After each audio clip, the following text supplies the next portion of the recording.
Hello, welcome back to our channel. So for today's video, I'm gonna show you how to use Instagram hashtag to grow your account. So Instagram hashtag can make or break your Instagram marketing strategy. Use them correctly and you'll get your posts seen by more people likely to be interested in your products or brand.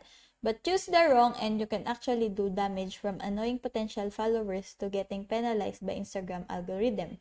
To use hashtag for Instagram effectively, you need to understand exactly how they work and put some thought into a strategy.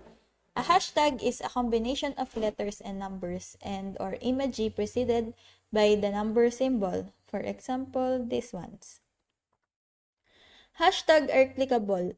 Anyone who clicks on Instagram hashtag or conducts an Instagram hashtag search will see page showing all the posts tagged with that hashtag. So let's try this one. And there you can see all the posts tagged with this hashtag. So Instagram hashtag can be a great way of building community online so people are motivated to engage with your brand.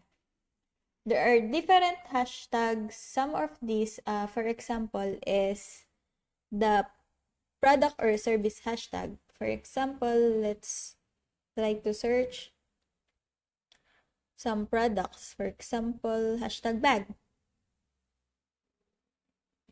So there you go. Or hashtag shoes. Next is niche hashtag, showing where you fit in the context of your industry, like hashtag video editor or food blogger.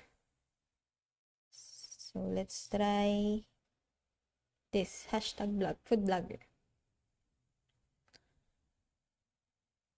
Or location hashtag.